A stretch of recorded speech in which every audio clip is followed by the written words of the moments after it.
자, 칼바르트 신학 해설 위대한 열정 강독 76회 시작하겠습니다. 에버하르트 융엘이라고 하는 사람이 쓴 책입니다. 에버하르트, 약자로 이렇게 하죠. 에버, 아니요. 이건 약자 안 하지. 아니, 약자 되죠. 에버하르트, 부쉬,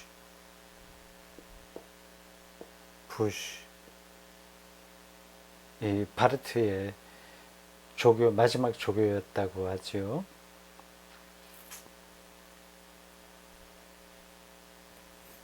오늘 76강 6강입니다. 소제목 성취된 율법입니다. 이게 앞에서 강독 계속 여러분들이 따라서 듣기도 하고 또 읽어서 아시겠지만 이게 좀 헷갈립니다. 이게 브룬너 이야기 앞에서 해서요. 바르트의 비판도 나인 하면서 비판도 들었습니다. 근데 그게 아주 전문가들의 아주 그 세밀한 그 차이들을 이야기하는 것이라서 우리들에게는 특히 일반 신자들에게는 지금 뭐 얘기하는 거지? 무슨 차이가 있다고 하지? 비슷한데 다 양쪽 다 일리가 있는데 이런 정도가 생각이 됩니다. 마치 아마추어 바둑 애호가에게 프로 구단의 수를 설명하는 거하고 비슷한 거예요.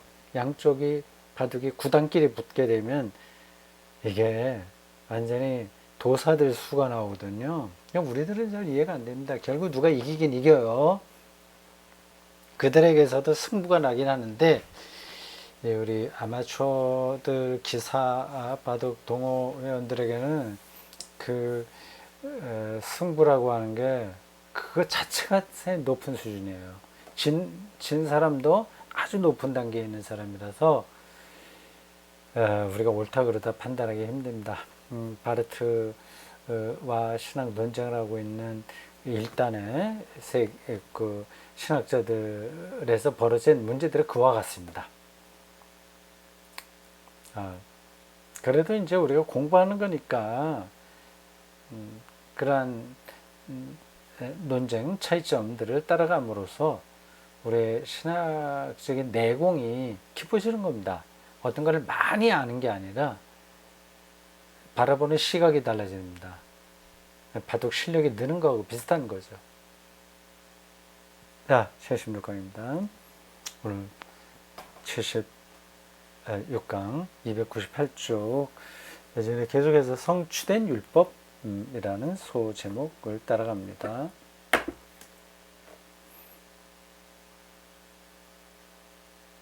하나님의 계명은 이게 율법이에요.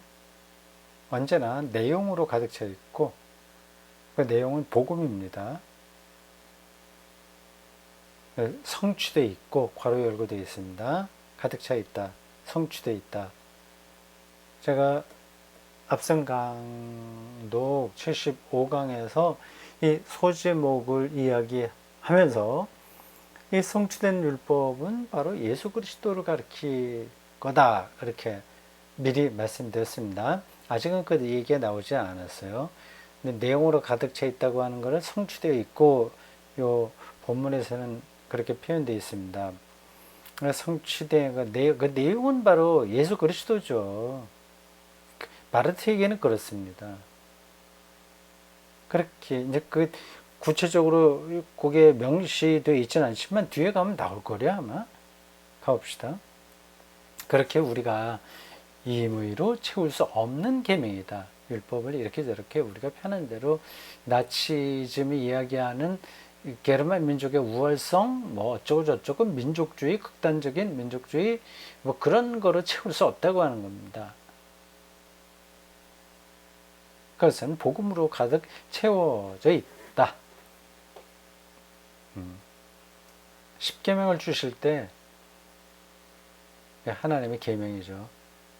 하나님께서 자신의 백성, 잠깐만, 시간을 봐야 되는데, 제가 아직까지 이게 카메라 다른 걸로 하는데 익숙해지지 않았습니다.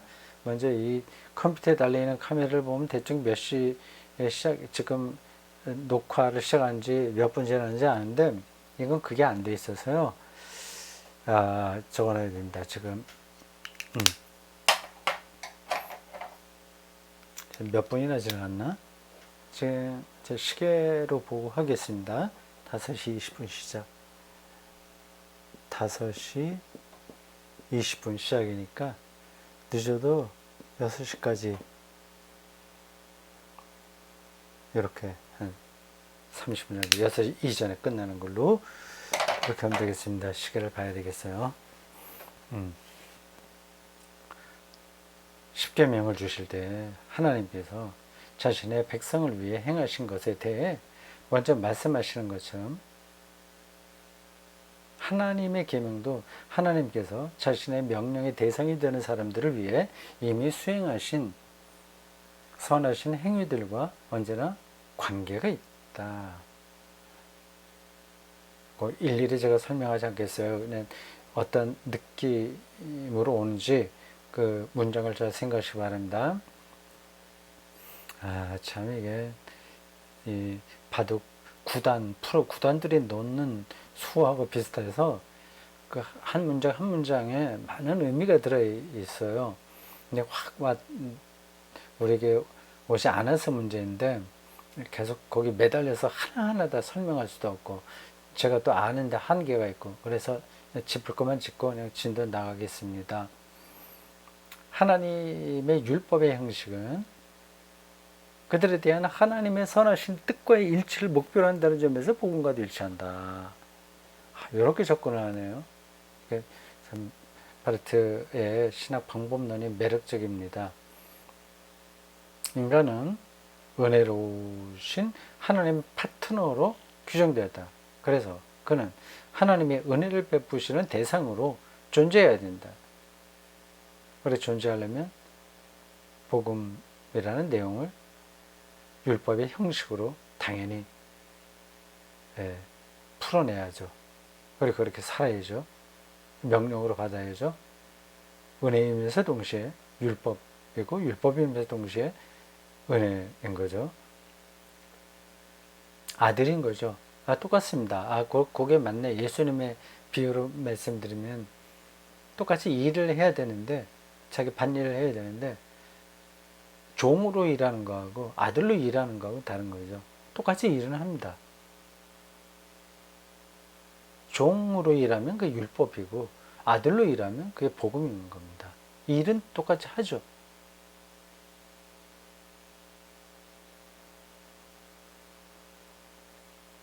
그런 존재로 말하고 행동해야 한다.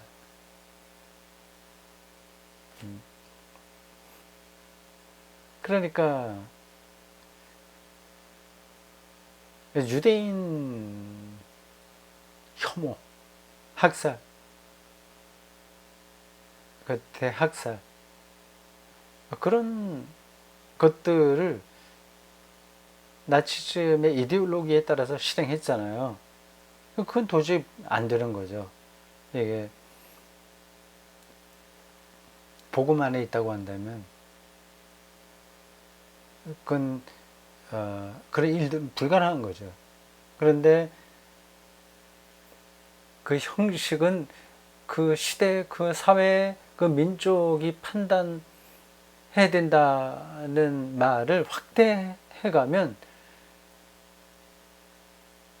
그 유대인, 집시, 동성애자들에 대한 나치의 그 제거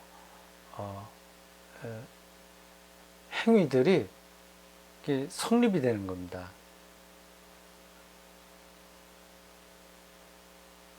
바로 그 은혜가 그의 행동을 규정하여 하나님의 행동과 상응하도록 나아가 일치하도록 만든다. 우리는 무엇을 행해야 하는가? 우리는 그 은혜에 상응하는 것을 행하여야 한다. 그래서 바르트는 모든 행위의 의로움을 거부한다. 모든 게 옳다고 하는 거. 4대강 뭐 이런 것들 다 옳다고 하는 거, 이걸 이제 거부하는 거죠. 그러니까 예를 든 겁니다, 그냥. 그러니까 모든 것이 그 시대의 요구에 따라서 설득력을 얻는 건 아니다. 복음으로서의 가치를 가는 건 아니다. 그렇죠. 그런 정도 분간하려면 상당한 영적 분별력이 있어야 되겠죠. 악령과 성령의 분별력이 있어야 되는데, 일반 신자들이나 뭐 전문 목회자들도 마찬가지인데, 그런 분별력을 어떻게 얻을 수 있겠습니까? 뭐 간단한 문제는 아니긴 합니다. 바르트의 주장이 이게 신학적으로 정당하긴 한데, 실제 세상 속에서 그 어느 정도나 현실적으로 실행될 수 있냐 하는 것은 간단하지는 않습니다. 근데 뭐 신학이 근데 실용주의는 아니잖아요. 뭐 일일이 다 모든 것들에 맞도록 그런 거를 제공하고 할 수 있는 건 아니잖아요. 큰 방향을 제시한다는 점에서는 바르트 신학이 옳죠. 인간에게 필수적인 것이 하나님께서 그에게 선사하신 은혜에 대한 응답뿐이라면 그 어떻게 은혜를 받을 자격이 있겠으며 은혜의 효력을 자신이 앞서 성취한 어떤 조건을 통해 발생시킬 수 있겠는가. 행위의 의에 대한 이와 같은 제한은, 그러니까 이제 루터 신학자들이 따르고 있는 루터 신학에도 맞는 거죠. 행위의 의에 대한 이런 제한은 그 자체만의 강조점을 지니고 있다. 이미 1922년에 바르트는 이렇게 말했다. 아주 오래전이군요. 바르트가 나치즘의 발흥에 따라서만 이렇게 자기의 주장을 한 게 아닙니다. 1922년이라고 한다면 1차 세계대전 끝난 지 얼마 안 될 때요. 나치즘은 아직까지 거리가 있을 때입니다. 히틀러가 그때 뭐 대학교 들어가려고 할 때쯤 됐을까요? 그건 더 됐겠죠. 뭐 비인 미술대학 오디션 했다가 떨어졌다고 하죠. 하여튼 뭐 그 사람이 그때 떨어지지 말고 합격을 했으면 그냥 화가로 사는 건데, 그러면 유럽의 역사가 더 달라졌을 거 아니겠습니까? 근데 떨어졌어요. 1922년. 이 사람이 몇 세요? 40살도 되기 전인 것 같습니다. 바르트의 출생이 1984년이에요? 86년이에요? 제가 헷갈리네. 1880년대라고 하는 건 제가 분명하게 아는데 86년인지 84년인지 그게 왔다 갔다 했네. 나중에 더 확인해 보겠습니다. 1922년이라고 한다면 뭐 아직 40살이 들기 전입니다. 이렇게 말했다. 은혜는 인간이 무엇을 할 수 있다거나 해야만 한다는 것, 혹은 아무것도 할 수 없다거나 해서는 안 된다는 것을 뜻하지 않는다. 은혜는 하나님께서 어떤 것을 행하신다는 것, 그것도 모든 것이 아니라 대단히 특정한 것을 행하신다는 것을 뜻한다. 와, 이런 문장도 주석이 필요합니다.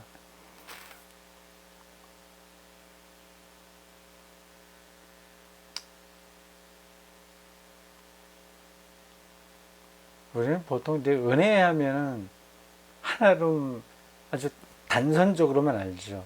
하나님이 우리에게 베푸시는 선물로 우리들에게 주시는 하나님의 행위, 뭐 이런 정도로만 우리가 은혜를 생각합니다. 값을 받고가 아니라 값 없이 우리에게 구원의 선물을 주시는 그걸 우리의 은혜라고 얘기합니다. 근데 우리가 단선적으로만 표피적으로 알고 있는 은혜라고 그렇게만 알아도 그건 대단한 거죠, 사실은요. 그렇게 아는 거로 끝나지 않고 더 깊이 들어가잖아요. 그래서 제가 다른 때도 얘기했습니다만 이 개념이다. 성경 언어, 신학 언어, 인문학, 철학 여기서 쓰이는 용어들은 개념이다 말씀드렸어요. 그거는 그 안으로 들어갈 수 있는 눈을 가진 사람은 더 들어갈 수 있는 겁니다. 이러한 인문학이나 신학, 종교, 성경만이 아니라 근본적으로 본다면 물리학도 개념입니다. 양자역학에서 확실하게 드러나잖아요. 근데 그건 깊이로 들어갈 수 있을 것만큼 그 모든 최소한 작은 입자의 세계가 있는 거야. 아직 그게 끝나지 않은 겁니다. 하나님을 우리가 아직 다 모르듯이 양자의 세계를 우리가 모르고 있죠. 양자의 세계를 모른다고 하는 것은 그 양자로 되어 있는 아주 그 밀입자로 되어 있는 이 물질 자체를 우리가 아직 다 모른다 얘기입니다. 그것만 아니라 눈에 보이는 것도 뭐 아는 게 또한 얼마나 되겠습니까? 인간의 몸에 대해서도 얼마나 알겠어요. 요즘 제가 바디라고 하는 책을 바디 BODY 책을 읽고 있는데 흥미진진합니다. 피부 우리 몸에 있는 균 그리고 오늘 아침에는 우리의 뇌가 어떠냐 그런 문제들 읽었는데 근데 결론은 우리가 모르는 겁니다. 아니 완전히 모르는 게 아니죠. 부분적으로만 알죠.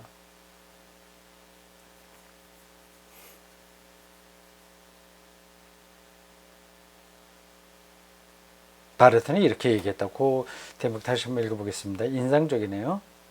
은혜는 인간이 무엇을 할 수 있다거나 해야만 한다는 것 혹은 아무것도 할 수 없다거나 해서는 안 된다는 것을 뜻하지 않는다. 은혜는 하나님께서 어떤 것을 행하신다는 것 그것도 모든 것이 아니라 대단히 특정한 것을 행하신다는 것을 뜻한다. 이 문장만 갖고 딱 들으면 이게 도대체 뭘 얘기하려고 하는 거야 이해가 안 될 수 있습니다. 여기서 강조되는 게 뭐라고 하는 건 좀 들어와요. 은혜는 하나님의 일이다. 그 이니셔티브, 주도권이 하나님에게 있는 어떤 사건, 행위, 그걸 이제 은혜라고 하는 겁니다. 근데 모든 것들에 다 있는 게 아니라, 악한 일들에 하나님 은혜가 있다고 말할 수는 없는 거죠. 그래서 선하다고 생각하는 것이라도 다 포함되는 것은 아니고요. 특정한 거라고 얘기합니다. 그 특정한 것을 행하셨다. 그게 뭘까요? 예수 그리스도 사건이죠. 근데 너무 모든 걸 갖다가 예수 그리스도에게 갖다 붙여? 그건 너무 자기적이다. 이런 생각이 드십니까? 네. 기독교 신앙이 성립하려면 그게 기본 토대입니다. 예수 그리스도에게서 일어난 일들이 하나님의 은혜라고 하는 사실, 거기에 이제 모든 개신교 신앙과 신학, 영성이 다 들어가 있는 겁니다. 신학 성경에도 그거 한 가지 사실을 말하려고 하는 거죠. 그렇다면 당연히 신학도 결국은 그쪽으로 가야 되는 거죠. 이제 제가 그렇게 해석을 할 수 있는데 실제로 바르트가 그런 생각인지 아닌지는 더 확인해 보죠. 그리고 계속해서 말하기를 바로 이와 같은 은혜는 윤리학에 대해서도 충분하다. 윤리학에서도 실제 행위예요. 윤리는 행위에 관계되는 문제들입니다. 어떤 것들이 더 하나님의 뜻에 가까운 것인가에 대한 철학적 분석, 이걸 우리 윤리학이라고 얘기합니다. 행위의 의로움이 왜곡되어 있다는 것은 인간이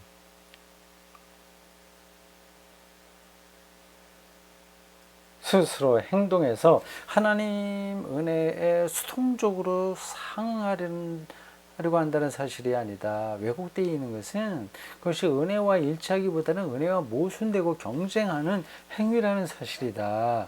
그러므로 인간이 은혜를 긍정하고 그것에 상응함으로써 행동하는 것에서 행위의 의로움은, 이게 율법이 추구하는 방향이죠. 행위의 의로움은 바로 그런 인간 자체에 의해서 부정된다.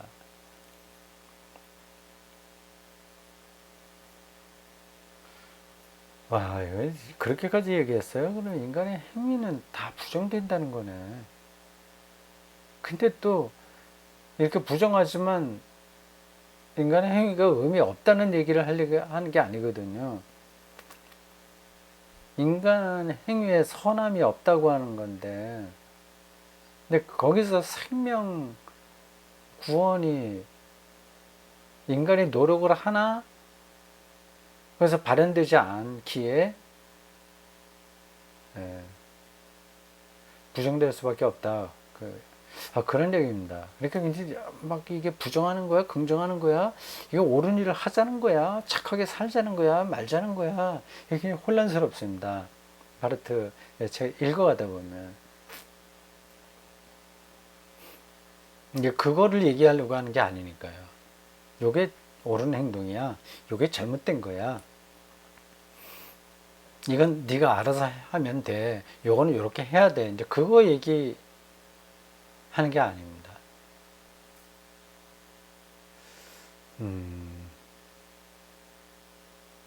자, 좀 더 가봅시다.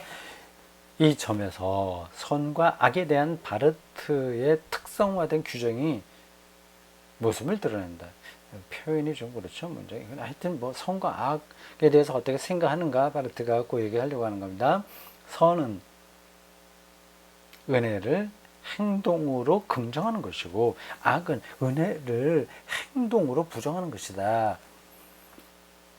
그렇게 불의한 자들이 아니라 오히려 자칭 선하게 행동한다고 말하는 스스로 의로운 자들이 가장 심각한 윤리적 문제가 된다.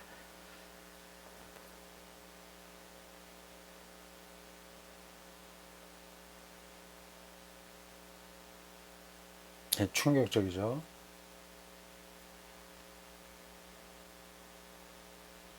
자칭 선하게 행동한다고 말하는 스스로 의로운 자들이 가장 심각한 윤리적 문제가 된다.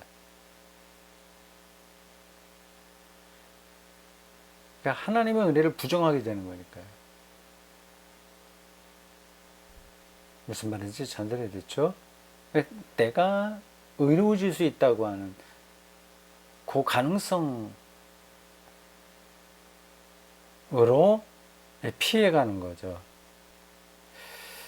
바르트에 의하면 죄는 그것의 핵심에서 은혜의 대적이다.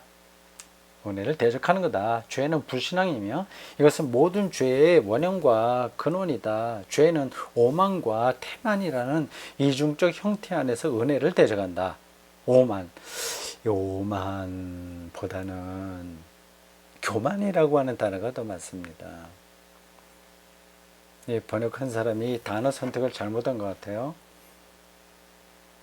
박성규 선생.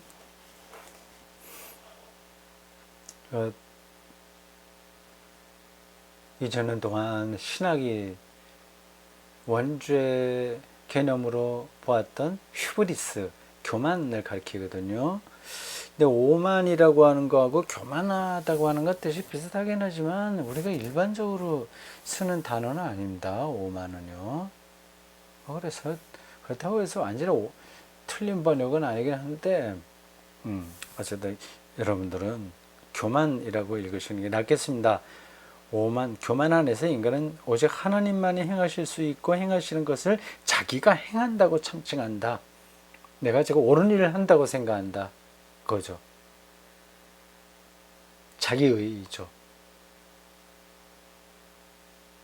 교회에서도 그런 일 많이 벌어지죠. 그 칭찬받으려고 뭐 물불 가리지 않고 교회 봉사하잖아요. 뭐 교회당 지을 때 뭐 수천만 원, 수억 원 이렇게 헌금하는 것도 이게 내가 옳은 거 한다. 그 생각이 있지 않습니까? 그거 하는 게 잘못됐다는 뜻이 아니에요. 그 행위들이. 근데 그걸로 내가 옳은 걸 한다. 이렇게 생각하는 것. 그게 이제 하나님의 의를 참칭하는 거죠. 그와 함께 그러나 하나님의 복음에 모순되는데 여기서 복음은 인간이란 하나님께서 은혜 가운데 그에게 행하시는 바로 그것으로만 살아갈 수 있다고 말해준다. 내가 하는 게 아니라 하나님이 행하시는 것으로만 내가 살아갈 수 있다. 그 이제 그 소식이 복음인 거죠. 그러나 복음의 의의를 인정하는 대신에 그 인간은 그는 하나님이 행하시는 것을 결국 행할 수 없는데도 불구하고 그 인간은 바로 그 은혜로우신 하나님의 자리에 다른 어떤 은혜 없는 율법적인 신을 위치시키고 내가 할 수 있어. 내가 나라를 살릴 수 있어. 내가 교회를 어떻게 할 수 있어. 확신이죠. 어떻게 보면. 그걸 이제 은혜라고 얘기하는데 그 참 교묘합니다. 은혜라고 하는 말로 교만한 거죠. 물론 목사들도 그렇게 될 수 있고 저도 그런 실수를 많이 행할 겁니다. 그걸 이제 바르트는 세밀하게 신학적으로 구별해내고 있는 거예요.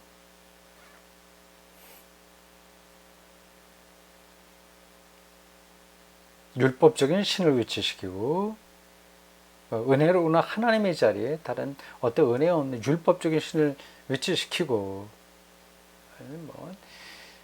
이렇게 보면 교회 안에서 벌어진 일들이 어떻게 보면 대부분이 이런 것 같아요. 저 권사 장로 기도 많이 했어. 심지어는 뭐 헌금에서 뭐 내용 적어서 오늘 어느 집사 어느 장로가 뭐 단기 선교 가는데 후원한다고 헌금을 드렸습니다. 라든지 뭐 이렇게 저렇게 등등 겸손하게 자기가 헌금을 한다고 하지만 뭐 11조를 비롯하여 그런 모든 것들이 다 사실은 율법적인 신을 앞에 세우는 겁니다. 사실은 그 신을 통해 스스로 상상한다. 마치 그가 자신이 행하는 것, 성취해야만 하는 것에 의해 그리고 스스로 자기 자신에게 베푸는 은혜에 의해 살아가는 것처럼 상상한다. 그 결과 그는 은혜를 상실하면 결국 그렇죠. 하나님 없는 사람이 되고 지난 7월 26일 주일 설교 제목이 하늘나라였습니다. 하늘나라가 없는 거죠. 열심히 뭔가를 하긴 하는데 하나님 없는 사람이 되고 나아가 비인간적으로 된다. 그러나 그는 해서도 안 되고 할 수도 없는 것을 행하려고 함으로써 마땅히 해야 하고 행하도록 허락되어 있는 것을 행하지 않게 된다.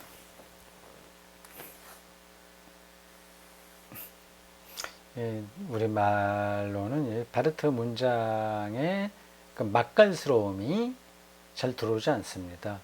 조동사가 여기 많이 사용됐을 거예요. 마땅히 행해야 하고, 이거는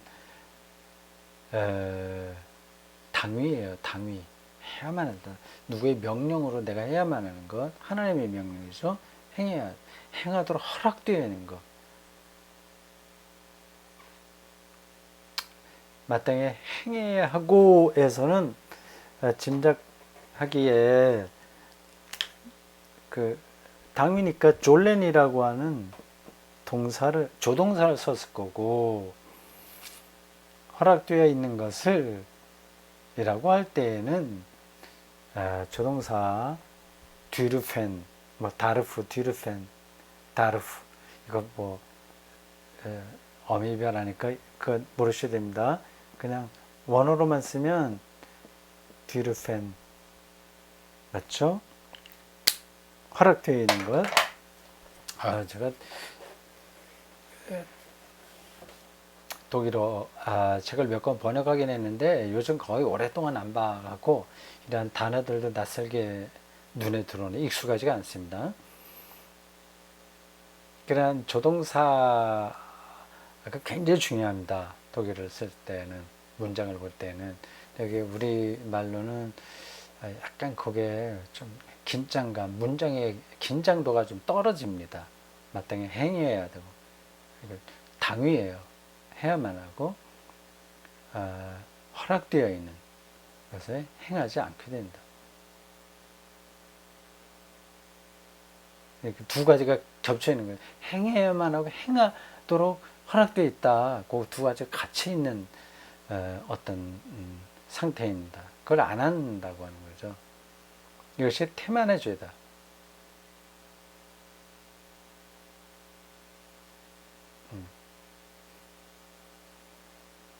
태만 안에서 인간은 복음과 일치하는 하나님의 율법과 모순이 된다.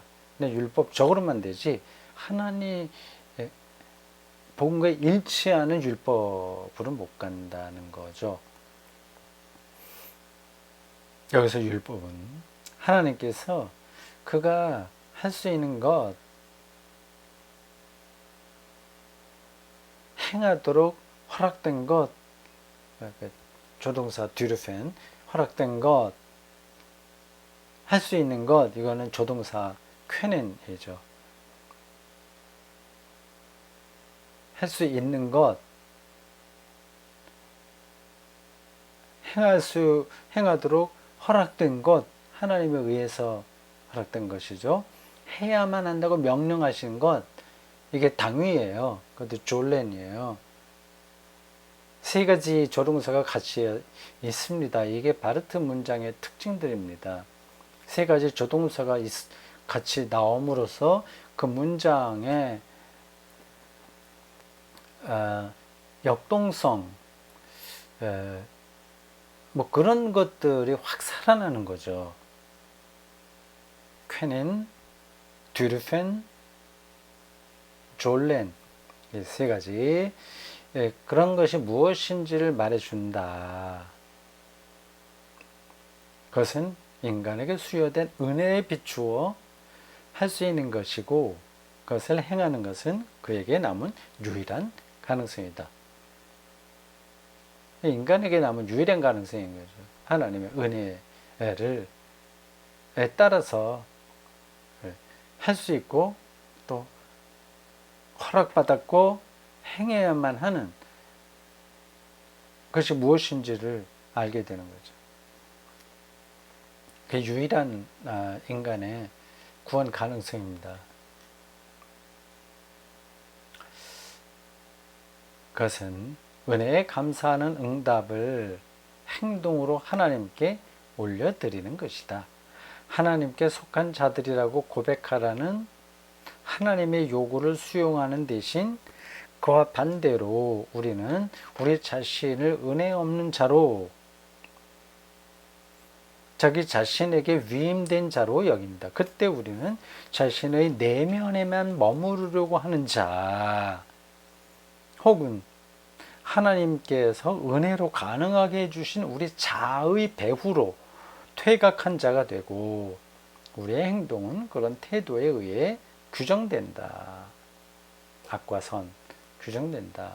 이것도 하나님의 은혜에 대한 투쟁이다. 숨는 거죠. 자아가 앞에 서는 거죠.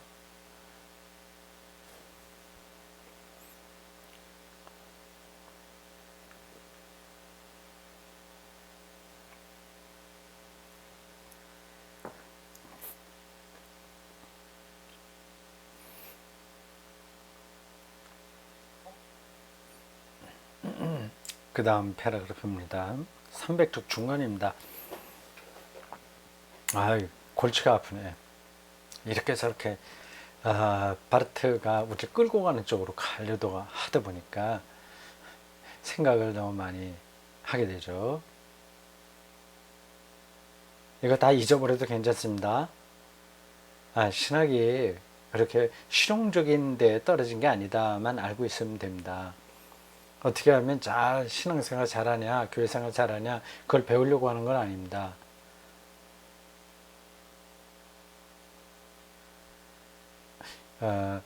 신앙적인 혹은 신학적인 사유로 들어가는 겁니다. 생각이요.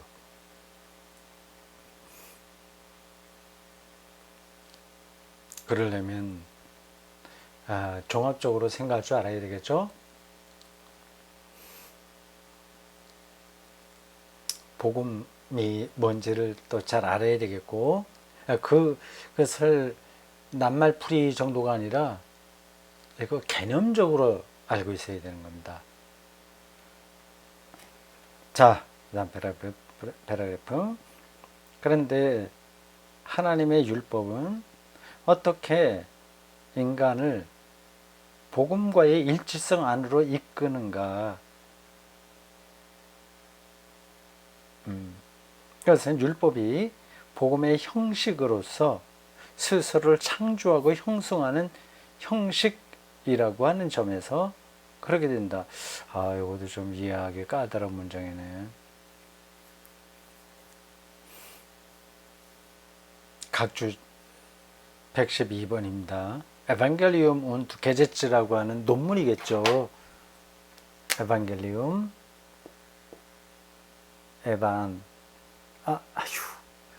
겔리 그리고 게제츠 율법이에요. 게제츠 라고 하는 아티클로 제가 생각이 됩니다. 책이 아니라 책인가? 책도 있나? 모르겠습니다. 거기서 그렇게 썼나 봐요. 각주로 달렸습니다. 그 형식은 복음에 상응한다. 그것이 복음처럼 또한 자기 자신 안에서 이미 성취된 나아가 본질적으로 성취된 율법이라고 하는 점에서 그렇다. 그것은 바르트에 의하면 두 가지 측면을 지닌 은혜의 계약에 상응하여 이중적 방식으로 성취되었다. 하나님의 율법, 이거는 복음 안에 있는 율법인 거죠. 그게 바르트에 의하면 이중적으로 성취되었다는 겁니다. 그 두 가지 이중적인 게 뭐냐, 그걸 이제 설명합니다. 그거를 지금 우리가 들어가기는 좀 그렇고 시간적으로요. 여기까지만 하겠습니다. 자, 여러분 수고하셨습니다. 같이 공부하느라고 다행스럽게 이렇게 같이 강독에 따라와 주신 분들이 계셔서 저도 용기를 얻어서 용기와 또 재미 같이 가고 있습니다. 수고했습니다. 마치겠습니다.